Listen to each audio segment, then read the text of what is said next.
Bonjour à toutes et à tous et merci d'avoir rempli cette salle. On va passer 3/4 d'heure ensemble pour vous parler de la micro-entreprise. Nous sommes 3 aujourd'hui pour répondre à vos questions. Caroline qui travaille à la Chambre des métiers, qui va nous parler du monde des artisans. Sylvie qui travaille à la Maison des professions libérales, qui va aborder l'aspect justement offre de services, profession de service, pardon, et moi, Kevin Kolb, je suis également le directeur de la Maison des professions libérales. Alors, sans plus attendre, Caroline, est-ce que tu peux nous présenter la Chambre des métiers et le monde des artisans ? Bonjour à tous, merci d'être présents à notre atelier. Donc, merci. Ça va mieux. Alors, mon métier en tant que tel, c'est d'accompagner les porteurs de projets en création et reprise d'entreprise. Alors, plus spécifiquement, les artisans. Donc, on est sur des métiers de la fabrication. C'est qu'on apporte de la valeur ajoutée au produit, si vous voulez. Donc, ça, c'est mon cœur d'activité, et je vais accompagner les artisans tout au long de la vie de leur entreprise, depuis l'étude de marché, la stratégie commerciale, en passant par l'animation site formation, notamment la micro-entreprise, et puis je vais accompagner jusqu'à la transmission également de l'entreprise. Donc voilà, la palette est assez large, mais l'idée c'est de pouvoir tous vous accompagner. Je donne la main à Sylvie, à Kevin. Alors, quelques mots sur le monde des professions libérales. On a là le monde des artisans, il y a le monde des commerçants, il y a le monde des agriculteurs et il y a le monde des professions libérales. Alors, les professions libérales, qu'est-ce que c'est ?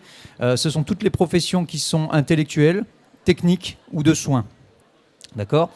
Et on va, donc ça représente plus de 300 ou 400 professions différentes.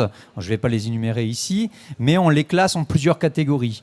Il y a des secteurs d'activité, puis il y a une grande catégorie au départ. Il y a des professions qui sont dites réglementées et des professions qui sont dites non réglementées. La différence, c'est que les professions réglementées, il faut un diplôme pour pouvoir exercer, absolument. Alors que les professions non réglementées, il n'y a pas forcément besoin d'avoir un diplôme X ou Y.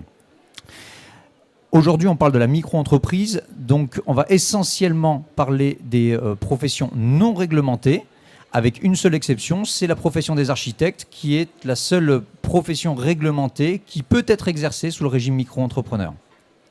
Alors, de quelle profession va-t-on parler ? On va parler essentiellement de toutes les professions de l'accompagnement de l'entreprise et de la personne. Alors, il y a des grands secteurs, il y a tout le triptyque coach, consultant, formateur, il y a tous les métiers du mieux-être, les sophrologues, les kinésiologues, les professeurs de yoga, les professeurs de reiki, les naturopathes, il y a les psychologues, voilà, bon, j'en passe, c'est des meilleurs. C'est environ, comme je dis, 300 professions. Alors, c'est professions ne bénéficient pas, au même titre que les commerçants et les artisans, d'un organisme consulaire, que sont les chambres de commerce et d'industrie, les CCI, les chambres de métiers ou les chambres d'agriculture. Pourquoi ? Tout simplement parce que les professionnels libéraux n'ont pas voulu par le passé contribuer au financement des consulaires. Mais la nature ayant horreur du vide, il existe sur les territoires les maisons des professions libérales qui vont avoir des missions sensiblement similaires à celles d'une CCI ou d'une chambre des métiers. Alors, la Maison des professions libérales du Grand Ouest a son siège qui est basé à Rennes, mais on est présent sur tous les départements de Bretagne, de Pays de Loire et de Poitou-Charentes. Alors nous, notre métier, c'est de vous accompagner au moment de la création, en anté-création, jusqu'à la mise en place des bonnes pratiques entrepreneuriales. Et ça va se faire sous la forme d'une offre d'accompagnement global qui va d'un premier rendez-vous pour la formalisation de votre projet. Ce rendez-vous est gratuit, évidemment. Ensuite, on vous propose des formations qui sont intégralement prises en charge par le secteur. C'est-à-dire que vous n'avez strictement rien à débourser. En fait, c'est intégralement pris en charge par ce qu'on appelle le FIFPL, le Fonds d'indemnisation de la formation des professionnels libéraux. Et cette formation dure de 1 à 5 journées.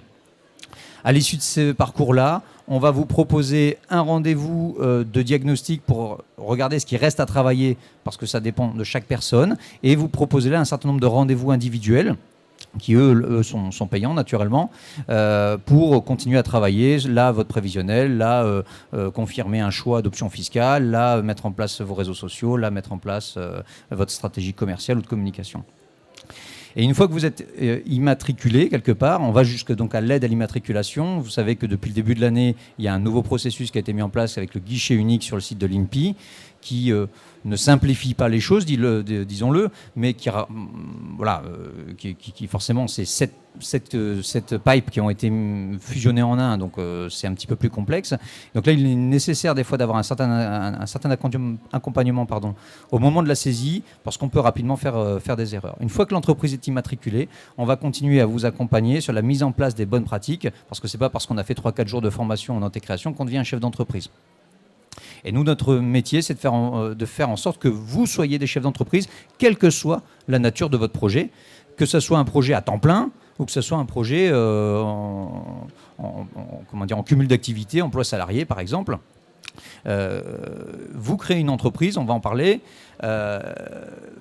qui est une véritable entreprise. Parce que la micro-entreprise, c'est avant tout une entreprise. Moi, des fois, je rencontre des gens, dans ma vie personnelle également, qui me disent bonjour. Enfin, je lui dis, tu fais quoi dans la vie ? Je suis auto-entrepreneur. C'est pas un métier, auto-entrepreneur. On va le voir pendant ces 3 quarts d'heure. C'est pas un métier. C'est une option fiscale. Personne ne dit bonjour, je suis impôt sur les sociétés. Bonjour, je suis impôt sur le revenu. Personne ne dit ça. Sauf que comme les auto-entrepreneurs, ça fait 10 ans que le régime existe, un petit peu plus, ont globalement été mal intégrés parmi le monde économique. Eh bien, quand on exclut les gens, vous créez de l'identité. Et les auto-entrepreneurs se sont créés une forme d'identité personnelle. Et donc, c'est pour ça qu'aujourd'hui, ils se définissent avant tout par leur option fiscale et pas par leur métier. Alors qu'on peut être sophrologue, on peut être homme toute main, on peut être jardinier, il y a différentes professions. Mais c'est une erreur de se définir comme par son option fiscale. Donc, ce que l'on va voir là tout de suite, c'est qu'il y a derrière cette appellation auto-entrepreneur une forme juridique qui est unique, qui est celle de l'entreprise individuelle. Vous créez une entreprise individuelle, donc vous êtes cette entreprise, contrairement à une société, avec un régime fiscal et social particulier et simplifié. Pour autant, ce que l'on souhaite pour vous, c'est que si vous avez un projet et qu'il va au bout, c'est que vous puissiez gagner votre vie correctement en respectant les obligations déclaratives et nécessaires à la vie de l'entreprise, que vous ayez une forme de rentabilité et que finalement vous la gériez de telle sorte que peut-être un jour vous sortirez de ce régime-là pour d'autres régimes qui seront plus adaptés si l'entreprise se développe. Je vais maintenant repasser la parole aux spécialistes. Alors, il y a des conditions, Caroline, pour être auto-entrepreneur. Alors effectivement, on va vous balayer quelques éléments principaux de la micro-entreprise. Alors on pourrait y passer 2 jours avec vous sans difficulté. On va essayer un petit peu de condenser. Donc voilà, les conditions, c'est qu'on est bien sur un régime fiscal et social qui est ouvert en tant qu'activité principale ou bien complémentaire. Donc si vous êtes étudiant, ça peut être complémentaire. Si vous êtes en retraite, ça peut être complémentaire aussi. Mais vous pouvez très bien choisir la micro-entreprise en tant qu'activité principale. Et puis, il n'y a pas une durée de vie minimum de 3 ans, comme on en entend beaucoup parler. Vous pourriez être micro-entrepreneur tout au long de votre vie. Donc, c'est vrai que nous, dans l'accompagnement qu'on va vous proposer après, c'est de vérifier toujours la rentabilité. Et quand on parle de rentabilité, ça veut dire que le chiffre d'affaires couvre bien vos rémunérations respectives. Donc, toutes les activités sont quasiment éligibles à la micro-entreprise. Je vous laisse regarder un petit peu la liste. Alors, il y a les activités notamment qui relèvent de la MSA, donc c'est souvent dans le domaine agricole, un peu plus. Il y a des professions libérales plus réglementées. Je ne sais pas si vous voulez y ajouter quelques éléments. Mais voilà, c'est une liste, on a essayé de la faire la plus exhaustive possible, mais on va passer à la slide suivante. Du coup, voilà, si on poursuit un petit peu les conditions d'exercice pour certaines activités, comme on vous le rappelait, vraiment une chose qui est numéro 1, et là ça vaut pour tout type d'activité, peu importe que vous soyez en micro ou société, il faut vérifier si vous avez une qualification ou une réglementation spécifique à votre activité. Par exemple, un boulanger qui s'installe à la chambre de métier, on va vérifier qu'il a bien son CAP au préalable, ou alors 3 ans d'exercice en tant que salarié. Donc là, c'est vraiment hyper important avant de vous installer. Ensuite, vous pouvez effectivement vous adresser et vendre vos prestations ou vos produits aussi bien à des particuliers, des professionnels, des collectivités ou des associations. Là, vous n'êtes pas du tout restreint. Là où vous êtes un peu plus restreint, par contre, c'est que vous ne pouvez pas vraiment avoir d'associés. Donc, comme on le disait tout à l'heure, la micro-entreprise, c'est un peu une sous-catégorie de l'entreprise individuelle. Donc, forcément, vous êtes tout seul dans l'activité, même si un conjoint collaborateur est possible. Dans la réalité, on le voit peu dans ces cas-là. Nous, c'est vrai que les micro-entrepreneurs qu'on accompagne, en général, vous êtes tout seul. Donc, il faut que ça corresponde également à votre projet. Est-ce qu'effectivement, vous allez ne pas avoir d'associé? Donc, c'est vrai que après, s'il y a un associé, on commence à plus parler de la société. On veut également vous dire qu'embaucher, c'est bien possible, sauf que vous êtes un petit peu limité, on va le voir tout à l'heure, par vos seuils de chiffre d'affaires. Donc, si vous embauchez, ça veut dire que vous allez peut-être vous limiter en tant que rémunération aussi derrière. Donc, à voir si c'est possible. Nous, dans la pratique, ce qu'on voit un petit peu le plus, c'est quand il y a des extras. Si votre activité est un petit peu saisonnière, par exemple fleuriste, vous avez des petits... quand vous arrivez aux périodes des fêtes ou des périodes de fête des mères, par exemple, ou de Saint-Valentin, là, on sait que vous avez des périodes un peu plus dures. Donc là, vous allez prendre des extras, par exemple. Et puis... Oui, j'ai juste une chose à préciser. Justement, quand vous voulez prendre quelqu'un ponctuellement salarié, vous avez le TZ qui existe à l'URSSAF, qui correspond un peu au CESU et qui est très peu connu. Et le TZ, c'est le titre emploi-service des entreprises. Et donc, ça vous permet de faire des contrats courts ou CDI même, on pourrait. Pour les très petites entreprises, on peut utiliser le TZ. Donc, c'est un service de l'URSSAF. Comme ça, vous n'avez pas besoin... Excusez-moi les experts comptables qui en a là, ils n'écoutent pas, ça vient. Ça vous évite d'avoir besoin d'un expert comptable, par exemple, pour faire le bulletin de paie, parce que vous n'allez pas faire un bulletin de paie seul. Donc le TZ est assez pratique pour les micro-entreprises. Et peu utilisé et peu connu d'ailleurs. Voilà, bon, je vous passe. Donc voilà un petit peu pour la partie embauche. On vous en parle parce que c'est vrai qu'on a souvent des questions sur le sujet quand on anime nos formations. Et puis... des conditions, ça fait partie des conditions, mais vous pouvez ajouter également un nom commercial lorsque vous allez vous immatriculer. Alors, ce n'est pas obligatoire, mais vous le pouvez. Par contre, vous vérifiez bien que ce n'est pas déjà pris. Et là, vous vérifiez avec l'INPI. Donc, n'hésitez pas. Alors, on rentre un petit peu dans le vif du sujet. Donc là, je pense que certains ont déjà fait quelques recherches sur la micro-entreprise. On va vous expliquer un petit peu les plafonds. Donc, vous avez différents secteurs en quelque sorte. Vous avez le grand secteur achat-revente, vous avez la partie service et la partie mixte. En fait, si vous voulez, tous les mois ou tous les 3 mois, vous allez déclarer votre chiffre d'affaires. On va en reparler tout à l'heure. Et dans ce système de la micro-entreprise, vous êtes limité à un seuil de chiffre d'affaires. Et lorsque vous êtes dans la grande catégorie achat-revente, votre chiffre d'affaires max, il s'élève à hauteur de 188 000 euros 700. Donc, il y a de la marge, on est bien d'accord.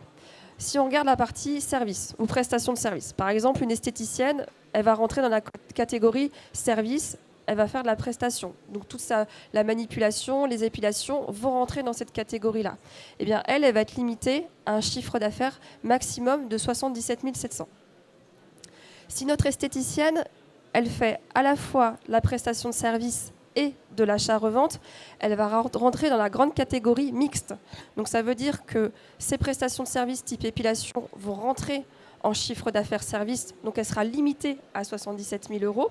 Mais par contre, si en plus elle vend des crèmes ou autres produits, donc quand je dis ces produits-là, ça veut dire qu'elle achète un produit, elle applique un coef multiplicateur, et elle le revend. Donc il n'y a pas du tout de manipulation, de transformation du produit. C'est pour ça que ça rentre dans la catégorie achat-revente. Et bien là, cette partie-là de chiffre d'affaires rentrera dans la partie achat-revente. Donc cette catégorie, si on synthétise, la catégorie mixte, le chiffre d'affaires annuel max, il est quand même à hauteur de 188 700 euros. Et à l'intérieur, notre esthéticienne, par contre, elle sera limitée à 77 700 euros de chiffre d'affaires, prestation de service. Est-ce que je suis claire? Ça va pour vous? Oui. Alors, monsieur demande s'il y a transformation. La partie C'est de la fabrication.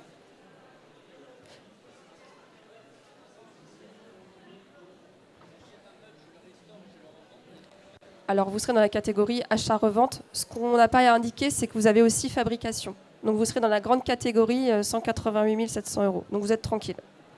Donc, voilà un petit peu les grands principes. Et alors, ce serait un petit peu trop simple si on laissait ça tel quel. Du coup, on va parler un petit peu de TVA. Donc, la TVA... le grand principe de TVA, c'est que vous êtes maintenant, si vous êtes entrepreneur, si vous êtes à votre compte, vous allez collecter, si vous êtes assujetti à la TVA, vous allez collecter de la TVA, ça veut dire vous allez récupérer plutôt de la TVA sur vos achats, mais vous allez aussi en redonner à l'État sur vos ventes. Donc là, c'est la petite gymnastique un petit peu nouvelle qui est à réaliser. Et en fin de compte, avec la micro-entreprise, vous avez plusieurs options. Soit vous prenez l'option de la TVA dès le démarrage de l'activité. Ça veut dire que sur tous vos investissements, par exemple, vous achetez un camion, vous achetez de l'outillage parce que vous êtes maçon, eh bien, vous allez récupérer la TVA sur vos investissements.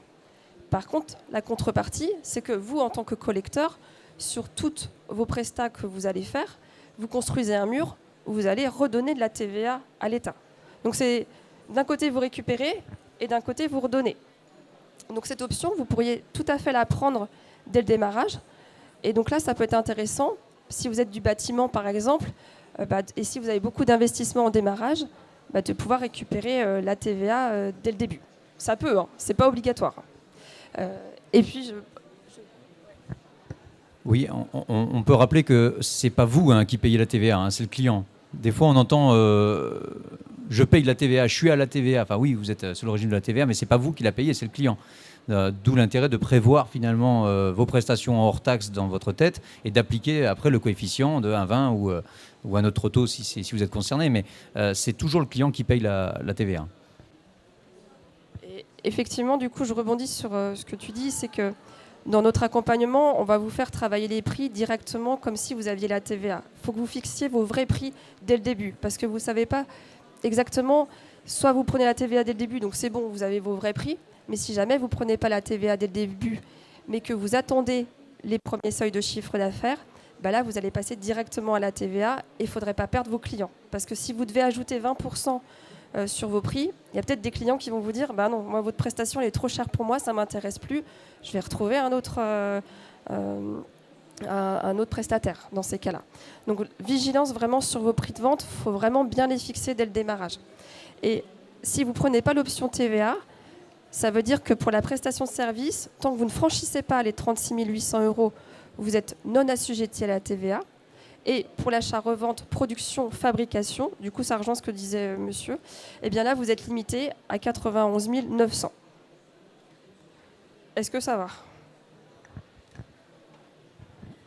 Alors moi j'ai une petite précision sur les professions libérales, parce qu'effectivement, nous on rencontre chez les micro-entrepreneurs beaucoup de micros qui sont en dessous de ce seuil de 36 800 et qui se retrouvent en concurrence. Donc il faut faire très attention parce qu'il faut avoir déjà bien anticipé la TVA au risque, surtout dans nos métiers, dans ceux que l'on rencontre dans les métiers du bien-être, beaucoup ne franchissent pas les 45 000 € de chiffre d'affaires. Et comme ils travaillent qu'avec des particuliers, eh bien, si vous faites le calcul, vaut mieux arrêter de travailler à 36 000. C'est un peu bête, cette histoire. Mais en fait, il y a des personnes, ils ont presque intérêt à ne pas dépasser les plafonds parce qu'en fait, ils travaillent 20% de leur temps parce qu'ils n'arrivent pas à augmenter leurs tarifs vis-à-vis de la concurrence. Et c'est quelque chose qu'on voit beaucoup dans nos formations et je l'explique, je prends le temps de l'expliquer parce que c'est quelque chose de très important chez nos libéraux, parce qu'ils ont du mal. Par exemple, je vais prendre un naturopathe, une sophrologue qui a un tarif, je sais pas moi, 50 €. Eh bien, si elle passe à la TVA, il va falloir qu'elle augmente, si je puis dire, son tarif à 60 €. 50 plus 20%, ça fait 60, parce qu'il restera 50 pour elle et 10 pour l'État. Et donc, si vous êtes en concurrence avec quelqu'un qui est sans TVA, qui garde son tarif à 50, Il faut faire attention à la concurrence, hein, et donc au tarif. Donc c'est quelque chose qu'on essaie de bien voir avec vous, surtout quand vous faites votre étude de marché, votre prévisionnel, où vous allez, quoi. Est-ce que c'est une activité temps partiel, vous ne dépasserez jamais les 30, 40 000 euros, très bien, vous ne serez pas à la TVA. Donc il faut faire un petit peu attention. Mais quelqu'un qui dépasse un petit peu les 36 800 sans pouvoir faire beaucoup plus et qui ne travaille qu'avec des particuliers, là, effectivement, vigilance aussi. Donc on insiste beaucoup là-dessus, sur la TVA, quand on est en libéral, hein.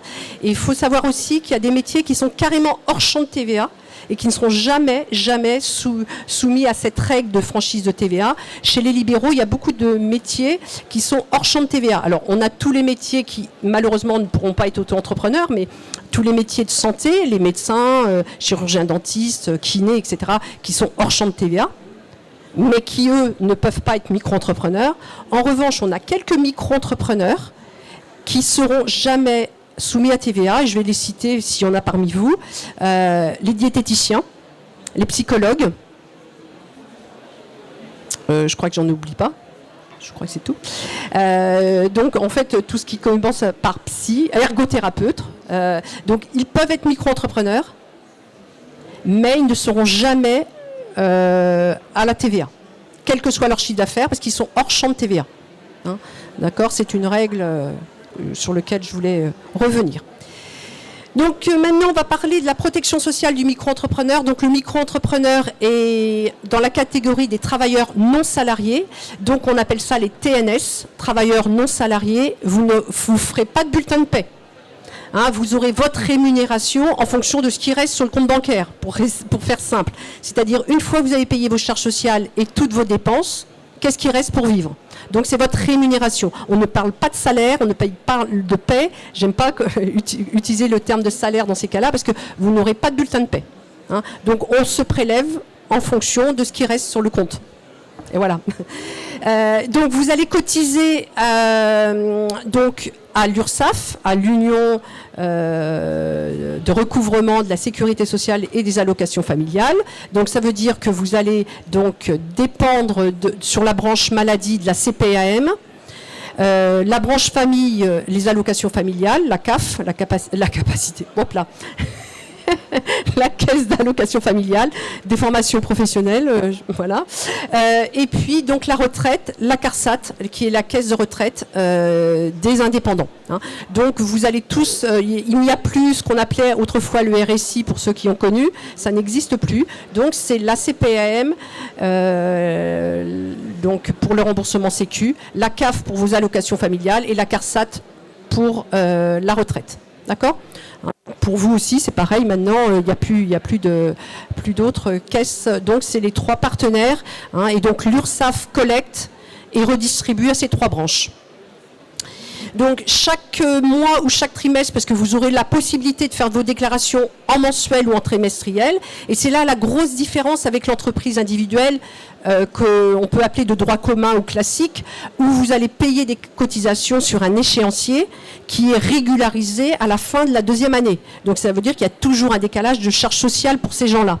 Vous, l'avantage en micro, c'est qu'il n'y a pas de décalage. Vous payez au fur et à mesure de votre chiffre d'affaires et de vos recettes encaissées.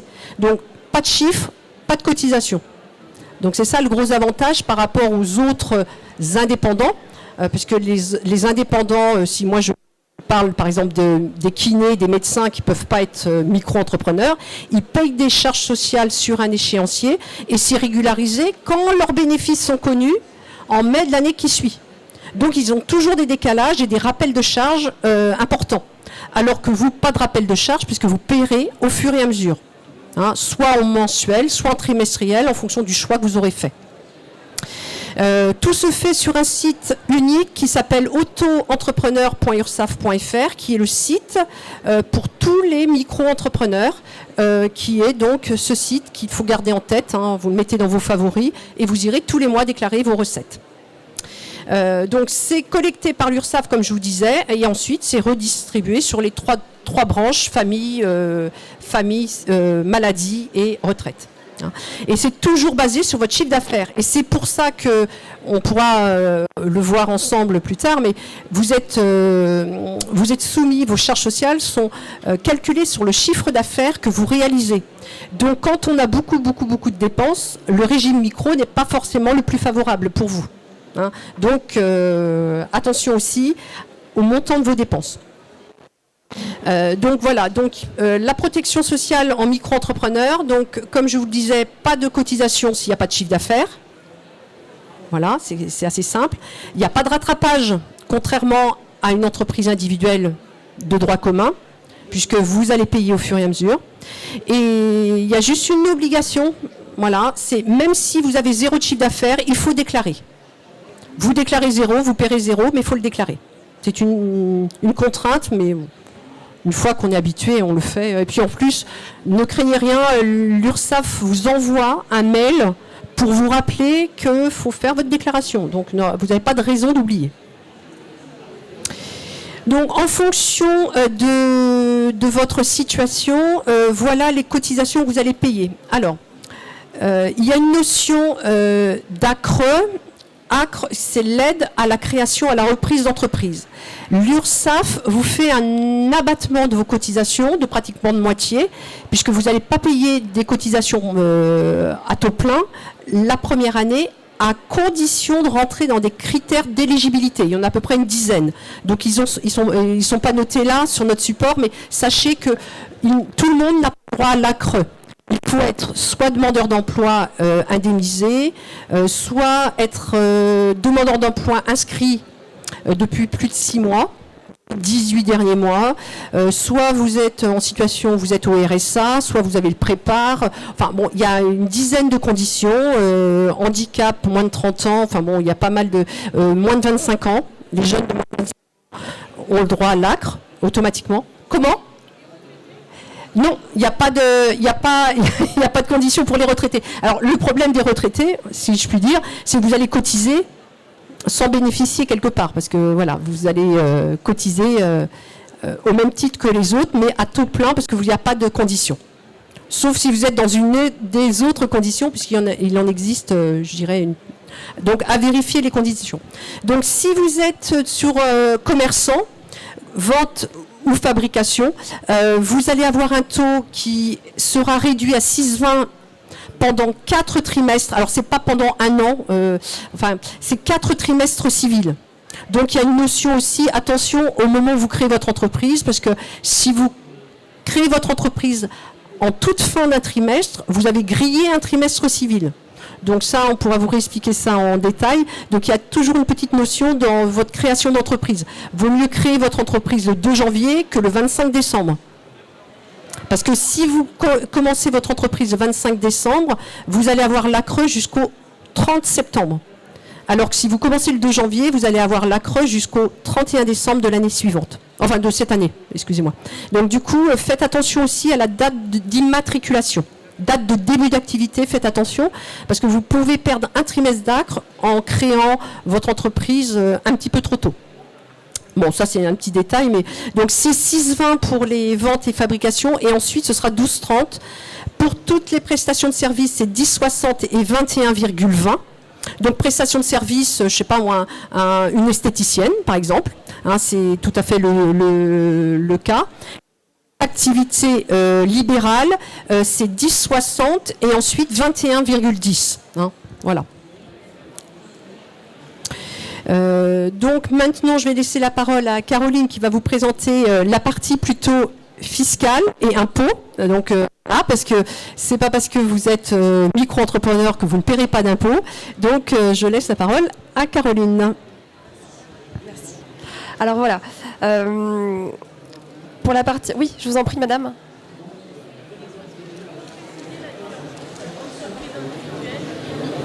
Alors, la question qui nous est posée, c'est quelle est la différence entre une entreprise individuelle et une micro-entreprise ? Eh bien, l'entreprise individuelle, sa grande spécificité, c'est la déductibilité des charges. Donc, ça veut dire que plus vous avez de dépenses, plus vous avez un résultat qui est petit, et moins vous allez payer de charges sociales et d'imposition dessus, si vous voulez. Si vous voulez, l'entreprise individuelle, vos charges sociales et l'imposition seront payées vraiment sur la base du calcul du bénéfice. Alors que la micro-entreprise, vos charges sociales et l'imposition seront payées sur la base du chiffre d'affaires. Et il n'y a pas de notion de déductibilité des charges. Donc que vous ayez beaucoup de charges ou pas du tout, peu importe. Vous cotiserez tout autant auprès de l'URSSAF ou auprès des impôts, si vous voulez. Vous connaissez la différence entre chiffre d'affaires et bénéfice? Ouais. Oui.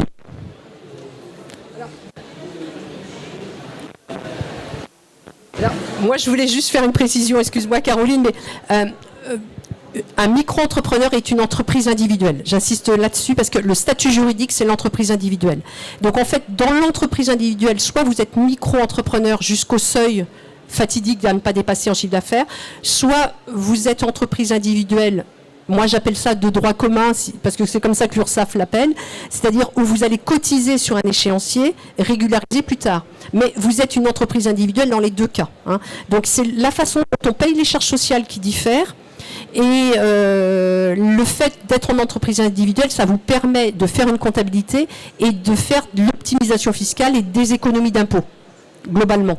Donc, quand on a beaucoup de dépenses, vaut mieux être en entreprise individuelle classique, de droit commun, si je puis dire, parce que vous allez pouvoir déduire et payer moins d'impôts parce que vous allez cotiser vos charges sociales et vous allez payer votre impôt sur un bénéfice. Alors qu'en auto-entreprise, en micro-entreprise, eh bien, vous allez payer des charges sociales sur la globalité de vos recettes sans faire aucune déduction. Donc, vos dépenses, vous ne pourrez pas les déduire du tout. Et au niveau des impôts, c'est ce qu'elle va vous expliquer, Caroline, parce que vous allez avoir un abattement qui va remplacer les dépenses, mais vous n'aurez pas de compte à tenir. Voilà la différence entre les deux régimes de I. Hein. Voilà.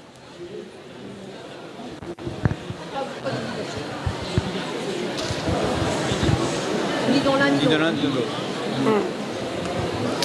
Alors du coup, je vais me rapprocher de l'ordinateur. Vous allez... Oh là, pardon. Ça va pas?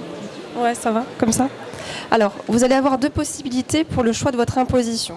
La première, c'est d'être un petit peu sur ce qu'on appelle le régime un peu plus classique. Ça veut dire que vous allez déclarer une fois vos impôts au même moment qu'on les déclare actuellement. Au niveau du mois de mai-juin, vous aurez à redonner votre chiffre d'affaires. Et les impôts, ils vont prendre votre chiffre d'affaires et vont appliquer un abattement. Alors, je m'explique. Ça veut dire que les impôts vont... Si par exemple, vous êtes... Je reprends mon exemple de l'esthéticienne. Notre esthéticienne fait 50 000 euros de chiffre d'affaires sur l'année 2023 et va déclarer en 2024 son chiffre d'affaires. Eh bien, les impôts, ils vont prendre 50 000 euros, ils vont abattre 50%, donc on va retirer 25 000 euros. Et en fait, le calcul d'impôt va être basé sur les 25 000 euros restants. Et ces 25 000 euros restants vont se mettre sur votre fiche d'impôt perso avec vos tranches actuelles que vous payez. Donc ça, c'est la première possibilité. La deuxième, ça s'appelle le versement libératoire de l'impôt. Et là, en fait, on va vous rajouter, lorsque vous allez déclarer votre chiffre d'affaires sur le site de l'URSSAF tous les mois ou tous les trimestres, on va vous rajouter un pourcentage. Donc c'est très pratique, parce que tout est fait au moins le mois ou par trimestre. Ça, c'est le gros avantage. Et puis, par exemple, si je prends mon esthéticienne, si elle n'avait pas l'ACRE, elle avait 21,20, souvenez-vous, de cotisation sociale, et bien là, on va lui rajouter 1% de son chiffre d'affaires. Donc là, elle sera à 22,20% à payer au global tous les mois, par exemple. Par contre, attention, vous avez un revenu de référence fiscal à pas dépasser, pardon, et qui est par part de quotient familial à 26 070 euros. Donc là, attention, on vérifiera bien avec vous si vous êtes bien éligible à ce versement libératoire. Donc en fait, il y a plusieurs questions quand même à se poser sur la partie imposition. Oui, je veux bien que tu reprennes. Ouais. Alors, effectivement, oui, il faut faire très attention au versement libératoire, surtout qu'il faut le vérifier tous les ans. Parce que vous pouvez être éligible à la création de votre entreprise, et puis 1 an ou 2 ans après, vous ne l'êtes plus. Hein, nous, on a un cas où quelqu'un a eu un redressement fiscal, il avait un chiffre d'affaires de plus de 70 000 euros, et il n'était plus du tout éligible au versement libératoire, mais il en profitait toujours. Donc c'est de la fraude fiscale. Hein. Donc faites attention, c'est à vous de vérifier, et les impôts ne vous l'enlèvent pas automatiquement. Donc faites attention si vous êtes éligible. Et si vous n'êtes pas imposable, surtout, vous ne le prenez pas non plus parce qu'on ne vous rembourse pas l'impôt. Donc attention. Donc individuellement, quand vous serez à la création, là, vous viendrez nous voir, on vous expliquera ça parce que c'est quelque chose de très très important. Alors donc pour terminer, le micro-entrepreneur, effectivement c'est un système souple, simple, puisque on paye des charges sociales au fur et à mesure, on paye son impôt soit au fur et à mesure, soit avec les autres revenus du foyer en fin d'année, au mois de mai suivant. Donc sachez aussi que vous devez, nous on préconise plutôt d'avoir un compte bancaire dédié à votre activité pro, de façon à ne pas mélanger avec votre argent personnel, on va dire. Mais sachez que jusqu'à 10 000 €, on ne peut pas vous obliger à prendre un deuxième compte bancaire, vous pouvez mettre sur votre compte perso. Jusqu'à 10 000 € sur 2 années consécutives, on peut mettre ses revenus. Alors quand ce sont des revenus complémentaires d'une très petite activité, on peut mettre sur son compte perso. Sinon, vous encourage à prendre un compte dédié à l'activité professionnelle. Ensuite, tenue d'une comptabilité ultra simplifiée, puisque vous n'avez pas de comptabilité à tenir, donc sauf d'avoir un livre de recettes à jour de tous les encaissements que vous aurez faits sur l'année, avec le nom du client, le montant, la date et le mode d'encaissement. Donc c'est un minima, c'est d'avoir un livre de recettes et puis évidemment avoir vos factures, parce que vous devez mettre des factures à vos clients. Et autre point important, faites bien un point avec vos assureurs. Faites des comparatifs, parce que, attention, il y a des assurances qui sont obligatoires dans certains métiers. Le métier du bâtiment, par exemple, vous avez des obligations d'assurance. Et par exemple, nous, chez les libéraux, même chose. On encourage fortement nos libéraux à prendre une responsabilité civile professionnelle, bien assurer vos locaux, assurer vos véhicules pour les déplacements professionnels aussi. On n'y pense pas, mais faites attention à ça. C'est des petites choses, mais il faut vraiment faire le point avec votre assureur. Et puis, on n'a pas eu le temps de l'évoquer, mais votre protection sociale n'est pas celle d'un salarié, c'est-à-dire qu'en cas d'arrêt maladie, vous n'aurez pas de maintien de salaire, parce que le salaire, c'est ce que vous allez réaliser comme activité. Donc, pensez, quand vous allez avoir une activité qui fonctionne bien, de faire un point avec votre assureur pour avoir une prévoyance, pour avoir des indemnités journalières de remplacement, c'est-à-dire des revenus de remplacement. Donc ça, c'est des assurances privées. Et puis, pensez à votre retraite. Parce que la retraite d'un micro-entrepreneur, c'est loin d'une retraite d'un salarié, quelque part. Parce que c'est moins protecteur au niveau de la retraite. Moi, je vais faire simple. 30 000 € de recettes, si vous faites 30 000 de recettes sur 25 ans, vous aurez 9 900 € de retraite annuelle.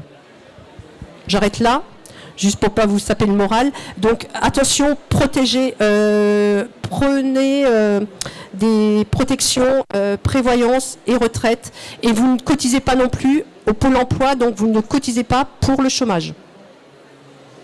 Voilà. Là, c'est pour les mauvaises... C'est juste pour les mauvaises nouvelles, mais bon, il faut être prudent. D'accord ? Bon, voilà. Donc, on va passer aux questions-réponses. Genre, micro à... On n'a qu'un micro, donc ça marche. Juste pour revenir au niveau de l'imposition libératoire, quand on pouvait pas, quand on a créé son auto-entreprise, est-ce qu'on peut revenir dessus après ? Ouais.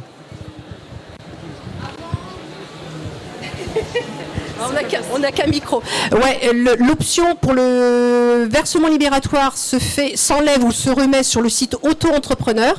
Vous faites la demande sur le site auto-entrepreneur et il faut le faire avant le 1er octobre de chaque année pour un effet au 1er janvier de l'année qui suit. D'accord ? Toujours.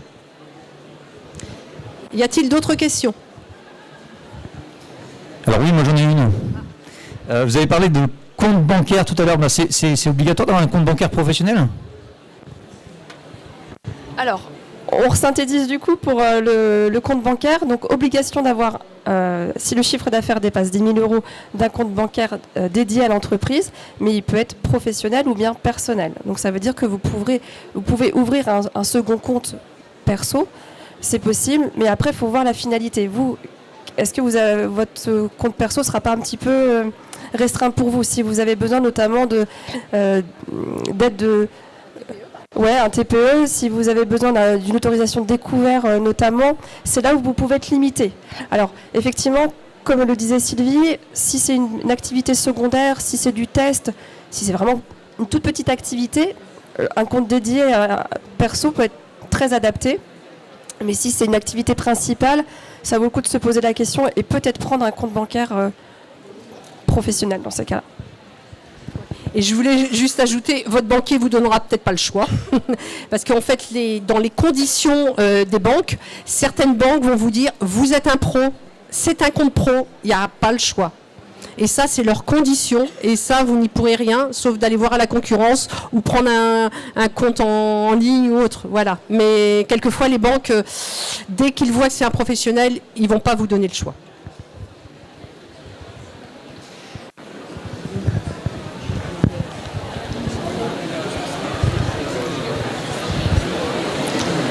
Vous nous avez dit ce pourquoi on ne cotisait pas. Mais du coup, il y a quand même des cotisations sociales. Donc on cotise pourquoi ? Alors, juste avant que tu ne répondes, il y a un point important. Il y a un principe constitutionnel en France, c'est l'égalité devant l'impôt.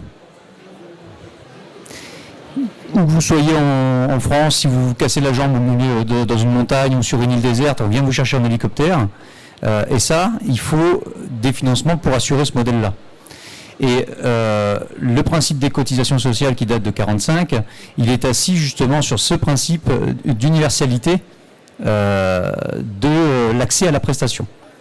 Maintenant, effectivement, quand on est TNS, travailleur non salarié, on cotise sur un certain nombre de risques qui ne sont pas les mêmes que les salariés. Et si les risques étaient exactement les mêmes, on aurait le même taux de cotisation. Je rappelle que pour les salariés, on cotise 25% plus 42% de charges patronales, environ donc 77% à peu près de charges. Quand on est indépendant, on va arrondir à 50% globalement. Alors, pour répondre, alors, vous avez la même protection qu'un salarié. C'est-à-dire que quand vous allez chez le médecin, quand vous allez chercher vos médicaments, quand vous êtes hospitalisé, le remboursement est le même. C'est la partie maladie. Sur les 20 et quelques % de cotisation, vous aurez la branche maladie, vous êtes couvert de la même manière. Vous aurez même, puisqu'il y a eu un progrès là-dessus, vous avez même le droit à des indemnités journalières après 3 jours de carence. Donc vous avez le droit à des IJ pendant 90 jours. Ensuite, vous avez la partie... Franchement, pourquoi à chaque fois je dis capacité d'autofinancement ? CAF. Donc la partie famille, vous aurez le droit aux allocations familiales de la même manière, vous avez cotisé, vous avez le droit de la même manière. Et puis la retraite, comme je le disais tout à l'heure, vous avez une retraite, même si c'est que la retraite de base, vous aurez une retraite de base, puisque vous cotisez pour ça. D'accord ? Donc vous cotisez pour tout, sauf chômage, retraite complémentaire, qui est minime, voire nul. Et puis, ça dépend des métiers. Ça dépend des caisses de retraite, mais bon, il y a peu. Et donc, vous avez donc... et vous n'avez pas une prise en charge à 100% en cas d'accident du travail, sauf pour les artisans. Mais nous, les libéraux, il n'y a pas de prise en charge à 100% en cas d'accident du travail. Vous serez couvert à 70%, comme la maladie, et le reste par votre mutuelle. Alors qu'un salarié ou un artisan, s'il a un accident du travail, il est pris en charge à 100%. C'est les grosses différences. Voilà. Mais sinon, vous avez la même couverture qu'un salarié. Pas de crainte. Alors, tout à l'heure, vous avez dit, si on ne travaille pas, on ne paye pas. Mais j'ai entendu parler de la CFE, cotisation foncière des entreprises. Alors, c'est quoi ça ? Oui, on n'a pas abordé la CFE. La CFE, c'est la cotisation foncière des entreprises, qui est une taxe qui est un petit peu calculée comme la taxe foncière ou la taxe d'habitation pour ceux qui la connaissent. Alors, toute entreprise, toute personne qui a un numéro de siret, et vous êtes une entreprise, même micro-entrepreneur, vous avez un numéro de siret et vous aurez une CFE à payer, une cotisation foncière des entreprises à payer à partir de la 2e année. La première année, on n'en paye pas. Et cette CFE, cette taxe, est calculée sur la valeur locative de votre local professionnel, si vous en avez un. Et si vous n'avez pas de local professionnel, c'est calculé sur votre domicile, sur la partie que vous avez allouée à l'activité professionnelle. Donc ça veut dire que si vous créez votre micro-entreprise et que vous allez toujours chez les clients, vous faites coiffeuse à domicile, vous êtes coach ou formateur, peu importe, et vous allez toujours chez le client, vous n'êtes jamais chez vous, eh bien vous allez mettre 1 mètre carré chez vous, mais vous paierez une CFE. Hein. Tout le monde paye une CFE à partir de la 2e année. Et il y a une exception depuis 2019, on ne paye plus de CFE si on a moins de 5 000 € de recettes annuelles. C'est cadeau. Plus de CFE. Donc ça veut bien dire que si on n'a aucune recette, on n'a aucune dépense du coup. Hein. Mais attention, hein, cette CFE c'est important et vous allez recevoir un courrier des impôts à la création de votre entreprise pour déclarer la surface utilisée chez vous ou la surface de votre local professionnel. Hein. Donc il faut remplir ce document. C'est un document obligatoire, vous le renvoyez aux impôts et vous ouvrez un espace sur impôts.gouv.pro. Hein, bon, ça, on verra ça dans nos journées d'information, mais sachez que c'est effectivement, c'est bien à payer. Ah, une dernière question, monsieur.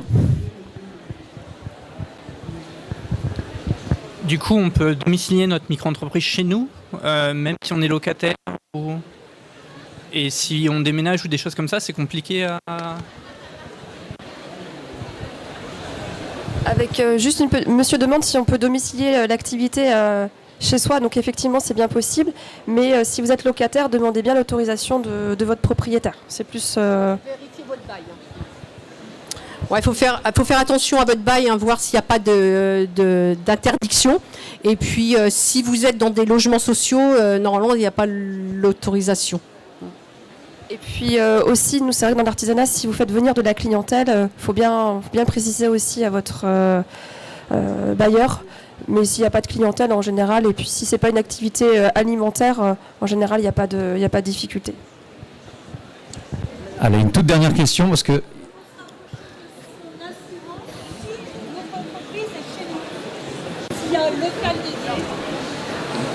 Normalement, il n'y a pas d'assurance supplémentaire à payer, mais vous pouvez en parler à votre assureur.